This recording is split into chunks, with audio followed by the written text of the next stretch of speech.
बहुत सारे एग्जाम में निबंध लिखने के लिए कहा जाता है। मैं ऐसे की बात कर रहा हूँ।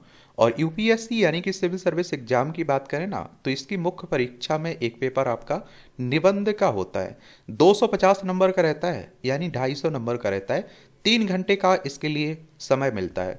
और मैं आप लोगों से कह रहा हूँ कि निबंध की तैयारी को गंभीरता से लीजिए। बहुत सारे लोग मिलते हैं जो कहते हैं भैया हम बचपन से निबंध लिखते आ रहे हैं और निबंध की तैयारी क्या सीरियस लेना है। बहुत सारे जो लोग इस पे ध्यान भी नहीं देते हैं और बहुत उसका खामियाजा भी भुगतना पड़ता है। तो आप लोग प्रैक्टिस करिए। मैं कहता हूँ कि सप्ताह में 2-4 निबंध आप लोग हर हाल में लिखते रहा करिएगा।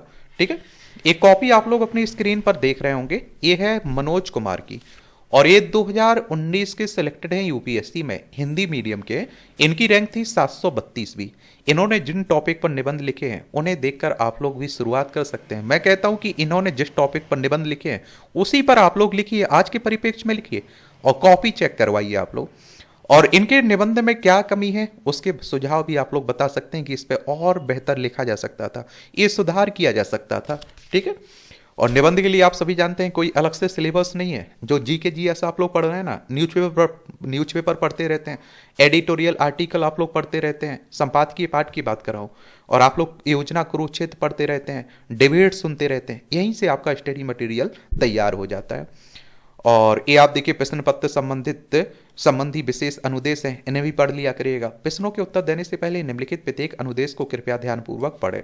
प्रवेश पत्र में प्राधिकृत माध्यम में निबंध लिखना आवश्यक है और इस माध्यम का स्पष्ट उल्लेख प्रश्न उत्तर पुस्तिका के मुख्य पृष्ठ पर निर्दिष्ट स्थान पर करना आवश्यक है। प्राधिकृत माध्यम के अलावा अन्य माध्यम में लिखे गए उत्तरों को अंक नहीं दिए जाएंगे। अब आप हिंदी मीडियम से हैं तो हिंदी में ही तो लिखेंगे। प्रश्नों के उत्तर निर्दिष्ट शब्द संख्या के अनुसार होने चाहिए, यानी 2 निबंध आपको लिखना है इसमें, तो 1000 से 1200 शब्द 1000 से 1200 शब्दों में लिखना है, उसी के आसपास आपका होना चाहिए। प्रश्न सह उत्तर पुस्तिका में खाली छोड़े गए किसी पृष्ठ अथवा पृष्ठ के भाग को पूर्णता काट दिया करिएगा इस तरह से। ठीक है। अब आप देखिए आपके सामने खंड ए खंड बी, प्रत्येक में से एक एक चुनकर 2 निबंध लिखिए, जो प्रत्येक लगभग 1000 से 1200 शब्द होगा। 125 नंबर के 2 निबंध होंगे। अब खंड ए है जिसमें 4 टॉपिक दिए गए हैं। इन चारों को पहले ध्यानपूर्वक पढ़िए, फिर आप लोगों को एक सिलेक्टेड करना होगा।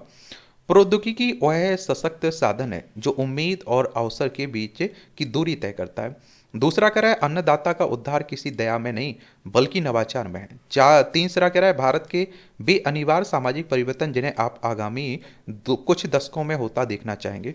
4 कह रहा है पारंपरिक मूल्यों के साथ आधुनिक विश्व की समस्याओं का समाधान तलाशती भारतीय विदेश नीति। एक खंड भी है, इसमें भी आपको 4 टॉपिक देखने को मिलेंगे। इनमें से एक टॉपिक आपको चुनना है। इन पहले 4 रों को अच्छे से पढ़िए। पहला कह रहा है सर्वोच्च शिक्षा हुआ है जो सिर्फ हमें जानकारी नहीं देती अपितु प्रकृति के साथ हमारे सह अस्तित्व को भी सुनिश्चित करती है। दूसरा कह रहा है राजनीति में आदर्श अपेक्षित भी हैं और उपेक्षित भी हैं। 3 कह रहा है सामान के साथ समान व्यवहार किया जाना चाहिए और असमान के साथ असमान व्यवहार किया जाना चाहिए। और उस समाज में स्वतंत्रता अर्थहीन है जिसमें गलती करने की आज़ादी ना हो। ये चौथा टॉपिक है। अब आप देखिए खंड ए में इन्होंने कौन सा टॉपिक चुना है? दूसरा टॉपिक चुना है। अन्नदाता का उद्धार किसी दया में नहीं बल्कि नवाचार में है। देख रहे हैं, भारत मेरे सम्मान का सबसे महान शब्द है। जहां कहीं भी प्रयोग किया जाए बाकी सब राष्ट्र अर्थहीन हो जाते हैं। भारत का अर्थ किसी दोस्यंत से नहीं बल्कि खेत से है। और जहां अन्न उगता है, अन्नदाता अर्थात किसान शब्द दिमाग में आते ही बरवस यही कभी पार की बेपंक्तियां याद आ जाती हैं। साथ ही दिमाग में एक तस्वीर बन जाती है। खेत में काम कर रहे व्यक्ति जो हड्डियों का ढांचा मात्र दिखाई देता है और जिसकी चमड़ी से खून खून गायब है तथा चमड़ी हड्डियों से चिपक गई है। या फिर एक और तस्वीर नजर आती है अखबारों की जिसमें किसान पेड़ से लटका हुआ या फिर हताश होकर फसल को देख रहा है, यानी कि आप देखते हैं आत्महत्याएं करता रहता है। और आपने देखा होगा सरकार ने 2022 तक किसानों की आय दुगनी करने की बात भी की थी, लेकिन क्या हुआ? मैं आप लोगों से कहता हूं कि निबंध की शुरुआत आप लोग किसी पंक्तियों से कर सकते हैं। किसी के कोट, किसी ने उस टॉपिक के बारे में कुछ कहा है तो उसके नाम के साथ उसका उल्लेख कर दिया करिएगा। और एक बात बता दूं, अगर आप लोग पर ये इस तरह की खेती किसानी से जुड़े हुए हैं, डायरेक्ट इनडायरेक्ट किसानों से जुड़े हुए हैं, तो इस टॉपिक पर आप लोग बहुत अच्छा निबंध लिख सकते हैं। समझ रहे हैं आप लोग? क्योंकि सब समस्याएं भी आप लोगों को मालूम है और इनका क्या समाधान हो सकता है वो भी आप लोगों को बहुत बेहतर तरीके से पता है। भारत कृषकों का देश है जहां पर 70% आबादी खेती पर निर्भर है। इसमें नया क्या है, बस आपको लिखने की कला सीखनी है। आप सभी को मालूम है, गांधी जी तथा नेहरू जी ने खेती को भारत की आत्मा बताया, लेकिन आज हालात यह है कि अन्न पैदा करने वाला अन्नदाता ही परिस्थितियों से मजबूर होकर होकर भूखा सोने को विवश है। आखिर ऐसा क्या है कि कृषि जिसे किसानों के लिए प्राणदायिनी कहा जाता है, किसानों की दुर्दशा की जिम्मेदार बनती जा रही है। प्राचीन काल से लेकर अब तक किसानों की दशा में अनेक परिवर्तन आए हैं। प्राचीन काल में आप देखते हैं कि किसानों को की दुर्दशा आज की तरह नहीं थी।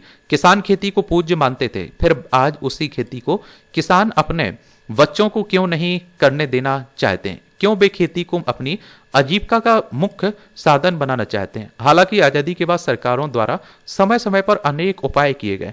पंचवर्षीय योजनाओं में कृषि तथा खाद्यान्न को प्रमुखता से रखा गया।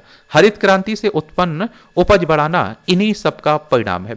लेकिन समय के साथ नए तकनीक तथा प्रयोगों को ना अपनाने के कारण किसानों की हालत में सुधार की बजाय गिरावट ही आई है। किसानों में नई प्रवृत्तियों का विकास हुआ है, जैसे आत्महत्या, कर्ज माफी के लिए ये आप देखते हैं कि प्रदर्शन, धरना, सब्जियों तथा उपज को सड़क पर फेंकना इत्यादि। और आप देखिए हमारे देश में हम लोग किसान, खासकर हम लोग बुंदेलखंड से हैं, मैंने देखा है कि वहां एक ही बीज का उपयोग बार बार बोते रहेंगे। वही बीज, खेत की मिट्टी की गुणवत्ता की जांच नहीं करवाएंगे, जो तकनीक है उसका इस्तेमाल नहीं करेंगे। और आप देखिए जो एमएसपी तय की जाती है उस पर अपनी फसल भी नहीं बेच पाते हैं, और जो बिचौलिए रहते हैं ना, उनके जाल में भी फंस जाते हैं। इसलिए और किसानों की स्थिति बुरी हो जाती है। सरकार की जो योजनाएं हैं उनका फायदा अच्छे से किसानों को नहीं मिल पाता है। ये सब उनकी समस्याएं हैं। सरकारों द्वारा किसानों को प्रेमचंद जी के गोदान उपन्यास के किसान की छवि से निकालने के अनेक प्रयास किए गए, जैसे रेड माफ करना, न्यूनतम समर्थन मूल्य तथा इत्यादि अनेक कार्यक्रम तथा नीतियां बनाई जा रही हैं। आजादी के बाद अनेक सरकारें बनी, लेकिन अनेक प्रयासों के बावजूद किसानों की स्थिति बदतर ही रही। सरकारों ने किसानों पर रहम दिखाते हुए उनके लिए अनेक लोक लोहावन घोषणाएं की, और जिनमें किसानों का कर्ज माफ करना सभी सरकारों का शायद प्रिय रहा है। और आप देखिए अभी हाल ही में राजस्थान, छत्तीसगढ़, मध्य प्रदेश चुनाव के समय किसानों की कर्ज माफी संबंधी घोषणा प्रमुखता से छाई रही। और इससे पहले ही आप देखते हैं कि इससे पहले भी अनेक सरकारों ने ऐसा किया, लेकिन स्थिति जस की तस बनी रही। इसलिए किसी ने सही कहा कि अन्नदाता का उद्धार किसी दया में नहीं बल्कि नवाचार में है। और आप देखेंगे कि किसानों द्वारा बढ़ते ऋण संकट के कारण उनके आत्महत्या की प्रवृत्ति गंभीर चिंता का विषय है। यह प्रवृत्ति बताती है कि खेती अब आजीविका का प्रमुख साधन नहीं रही, बल्कि मानसिक दबाव का कारण बन रहा है। आप किसी किसान से बात करिए, वो नहीं चाहेगा कि उसके बच्चे क्या खेती किसानी करें, क्योंकि उसे खेती किसानी की असलियत पता है। क्योंकि उस पर कर्ज चुकाने के बोझ के साथ साथ फसल की अच्छी पैदावार प्राप्त करने का भी बोझ रहता है, तथा किन्हीं कारणों से ऐसा होना ना होने पर उनकी स्थिति का पता लगाना भी मुश्किल है, तथा उचित आय ना मिलने पर किसानों के पास आत्महत्या के अलावा कोई विकल्प उन्हें खुद के पास नजर नहीं आता है। सरकार द्वारा किसानों को इस मानसिक स्थिति से बाहर निकालने के लिए उन्हें दया का पात्र मानकर उनका ऋण माफ कर दिया जाता है, ताकि वो सामाजिक रूप से भी बिना किसी भय के काम करें। लेकिन यह कदम किसानों को ऊपर उठाने की बजाय उनमें एक नई प्रवृत्ति को जन्म दे देता है। और आप देखते हैं कि तथा यह नई प्रवृत्ति खुद उनके लिए तथा सरकार दोनों के लिए घाटे का सौदा साबित होती है, क्योंकि कर्ज लेने वाले अधिकतर बड़े किसान होते हैं, ना कि लघु तथा सीमांत किसान। जबकि भारत में लघु व सीमांत किसानों की संख्या ज्यादा है, तथा असल समस्या भी उन्हीं की है, और आत्महत्या तथा धरना प्रदर्शन ज्यादातर उन्हीं के द्वारा होता है। इस बात पर मुझे किसी कवि की कुछ पंक्तियां याद आती हैं। उन्हें धर्म गुरुओं ने बताया था प्रवचनों में, आत्महत्या करने वाला सीधा नरक जाता है, तब भी वे आत्महत्या करते हैं। क्या उनकी स्थिति नरक से बुरी है?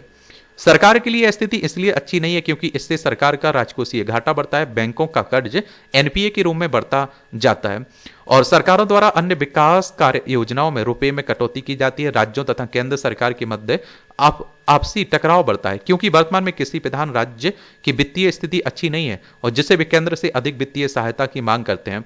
अर्थशास्त्री, नीति आयोग, रिजर्व बैंक द्वारा सरकारों को समय समय पर कहा गया है कि कर्ज माफी ना करें, बल्कि कुछ और उपाय किए जाएं, क्योंकि एक सीमा से अधिक कर्ज माफी अर्थव्यवस्था के लिए खतरा है। नीति आयोग ने अपनी रिपोर्ट न्यू इंडिया 1975 में भी किसानों की आय दोगुना करनी, कृषि का आधुनिकीकरण कर किसानों को न्याय देने का लक्ष्य निर्धारित किया। 2022 तक किसानों की आय दोगुनी करने की बात हो रही थी ना, ऐसा लक्ष्य रखा गया था और इसके लिए अनेक उपाय किए जा रहे थे ताकि समावेशी विकास के साथ साथ किसानों की आय दोगुनी करने के लक्ष्य को समय पर पूरा किया जाए, तथा ऐसा तभी हो पाएगा जब नवाचार हो खेती में।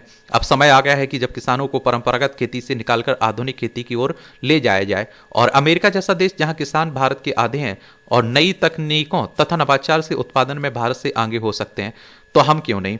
बस जरूरत है राजनेताओं के इच्छा शक्ति, प्रशासन की उत्तरदायित्व तथा स्वच्छ कार्यशैली की तथा किसानों को नए प्रयोगों की, तथा इसके लिए आप देखिए कर्ज माफी जैसे साधनों को त्यागना होगा तथा ऐसी तकनीकें विकसित करनी होगी जिनसे कम संसाधन तथा प्रतिकूल जलवायु दशाओं में भी अधिक उत्पादन प्राप्त किया जा सके।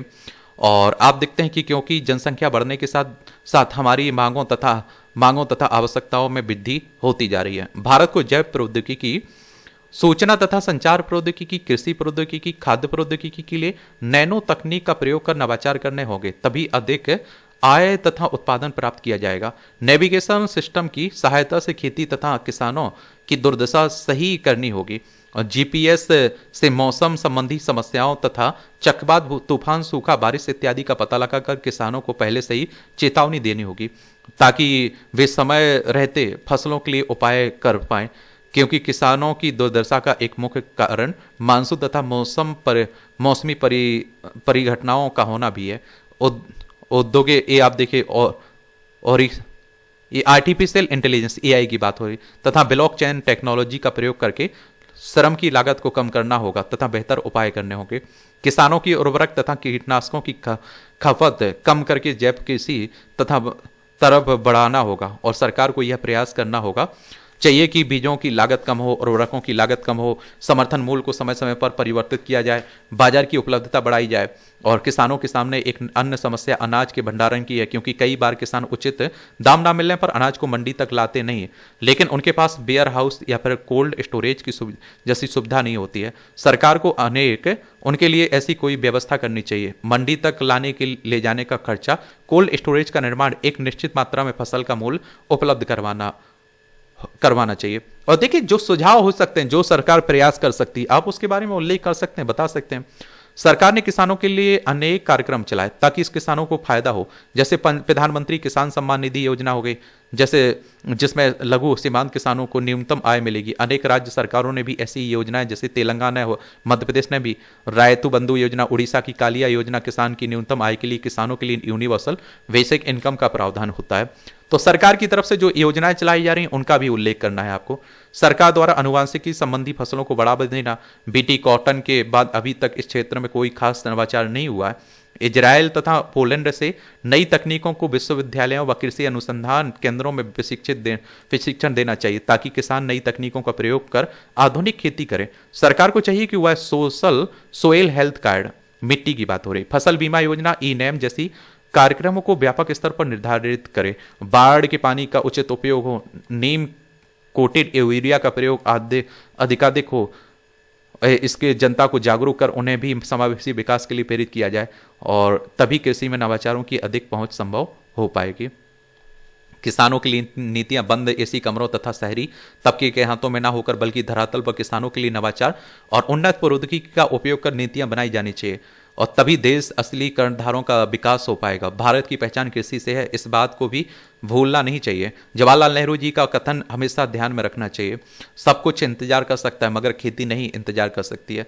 और मैं कहता हूं कि सरकार की तरफ से जो भी नीतियां बनाई जा रही हैं उस पर किसानों की, ग्रामीण क्षेत्र में जाइए, शहरी क्षेत्रों में जो किसान हैं उनकी राय तो लीजिए आप, कम से कम उनके बारे में जिंदगी का फैसला उनके कर रहे हैं। तो आप लोग इस पर कितने और क्या अच्छा लिख सकते थे, आप लोग बताइए। एक खंड भी है, सेक्शन भी है, इसमें भी 4 टॉपिक दिए गए। पहला कह रहा है सर्वोच्च शिक्षा वह है जो सिर्फ हमें जानकारी नहीं देती अपितु प्रकृति के साथ हमारे सहअस्तित्व को सुनिश्चित करती है। दूसरा कह रहा है राजनीति में आदर्श अपेक्षित भी है, उपेक्षित भी है। 3 कह रहा है कि सामान के साथ समान व्यवहार किया जाना चाहिए और असमान के साथ असमान। और 4 कह रहा है उस समाज में स्वतंत्रता अर्थहीन है जिसमें गलती करने की आज़ादी ना हो। इसमें आप देखिए सर्वोच्च शिक्षा वह है जो सिर्फ हमें जानकारी नहीं देती अपितु प्रकृति के साथ हमारे सहअस्तित्व को भी सुनिश्चित करती है। इन्होंने पहला ही टॉपिक आप देखते हैं चुना है, 125 नंबर का है और आपको कितना हजार से 1200 शब्दों में लिखना है। अब मैं ज्ञानी इस अर्थ में हूं कि ये आप देखते हैं कि सर मैं यह जानता हूं कि मैं कुछ भी नहीं जानता हूं। अरस्तु का यह कथन, आप देखिए इन्होंने कोट से शुरुआत कर दी ना। अरस्तु का यह कथन भाव व्यक्त करता है कि मनुष्य को हमेशा कुछ भी नया सीखते रहना चाहिए तथा शिक्षा ही वह साधन है जो मनुष्य का सर्वांगीण विकास कर सकती है, तथा यदि मनुष्य शिक्षा में सर्वोच्च मूल्य को आत्मसात कर ले तो वह न केवल स्वयं का विकास कर सकता है अपितु सतत विकास में भी योगदान कर सकता है। मनुष्य के इन्हीं मूल्यों में से एक मूल्य प्रकृति के साथ सामंजस्य व सह अस्तित्व को सुनिश्चित करना है ताकि धारणीय व समावेशी विकास हो सके, क्योंकि प्रकृति मनुष्य को अपने पूर्वजों से उत्तराधिकार में मिली है और जिसमें आने वाली पीढ़ी का भी हिस्सा है तथा हम प्रकृति के संरक्षक हैं।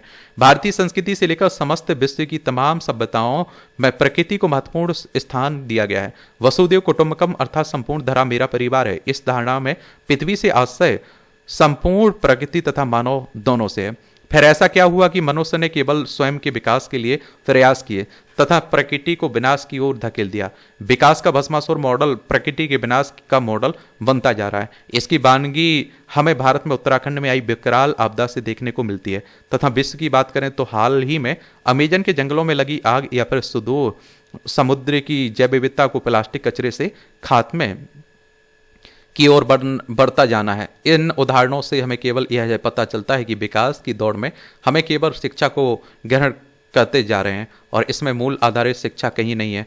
और प्रश्न यह उठता है कि क्या हमेशा से ही मनुष्य स्वार्थी था जिसने अपने फायदे के लिए प्रकृति का अंधाधुंध प्रयोग किया? यदि हम हमारे प्राचीन इतिहास पर नजर डालें तो हमें इसका उत्तर नहीं में मिलेगा। हमारे पुराणों ग्रंथों में प्रकृति को पूजक माना गया है। ऋग्वेद इत्यादि में प्रकृति को पूजक मानते हुए यथा बरगद की पूजा, पीपल, नीम की इत्यादि की पूजा का वर्णन मिलता है।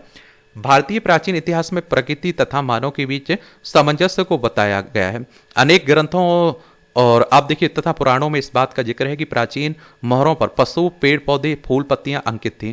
यूरोप के प्रबोधन काल में भी प्रकृति के महत्व का जिक्र मिलता है। और आप देखते हैं, मुझे याद है कि गाँव में रात को पेड़ों को छूने से घर के बुजुर्ग तथा बड़े मना कर देते थे। तुलसी के पत्ते तोड़ने पर चुटकी बजाकर, कोई मंत्र पढ़कर पौधे से माफी मांगते। ये सभी यह परिलक्षित करते हैं कि कुछ समय पहले तक बेमानव प्रकृति के साथ सहस्तित्व की धारणा जाने अनजाने में थी। फिर आज के भौतिक उपभोगवादी समय में जीवन शैली में परिवर्तन के साथ साथ मनुष्य में अपने ज्ञान को तो समय के साथ बढ़ाया, लेकिन मूल्यों को कहीं ना कहीं पीछे छोड़ दिया तथा हमारे मूल्यों को आगे बढ़ने की होड़ में हमने कहीं पीछे छोड़ दिया। हमें विलासितापूर्ण जीवन को तो मिला, लेकिन उपहार के रूप में अनेक पर्यावरण संकट भी मिले। मैं इलाहाबाद में था। मैं एक दिन पेड़ से एक शाम के टाइम 7-8 बज रहे थे, मैं क्या तोड़ रहा था, फल तोड़ रहा था। एक अंकल जी आए, उन्होंने मुझे मना किया तो मुझे थोड़ा अजीब लगा कि मना क्यों किया। बाद में बोले कि वो बेटा आपको बुरा लगा। मैंने बोला नहीं, बुरा नहीं लगा। मैंने बोला आपने मना क्यों किया था? तो बोले वो बेटा ये पेड़ सोते हैं रात में। या फिर बोले कि दूसरी, मैंने बोला अच्छा। फिर बोले इन पे रात हो गई तो बोले जो पशु पक्षी होते हैं, कीट पतंगे होती हैं, जीव जंतु होते हैं, वो इस पे आके बस जाते हैं। आप बोले कि फल तोड़ रहा है, उन्हें डिस्टर्ब कर रहा है, पेड़ को डिस्टर्ब कर रहा है। मैंने बोला क्या बात है।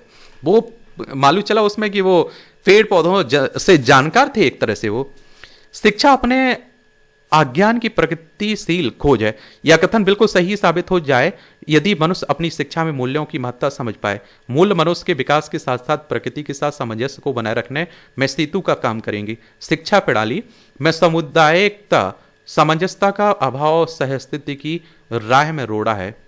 और यदि मनुष्य शिक्षा या प्रकृति दोनों में से किसी को भी साधन के रूप में लेगा तो सकारात्मक तथा नकारात्मक परिणाम दोनों देखने को मिलेंगे। शिक्षा का अंधाधुंध प्रयोग मनुष्य की हिटलर या फिर ओसामा की तरह खतरे पैदा करेगा, जिससे एक दिन स्वयं मनुष्य का ही अस्तित्व दांव पर लग जाएगा। आप लोगों ने किसानों को देखा होगा, जब वो जुताई करते हैं, फसल कटाई करते हैं, तो आपने देखा होगा वो पूजा करते हैं, वो धरती माँ को पहले छूते हैं, उससे माफी मांगते हैं।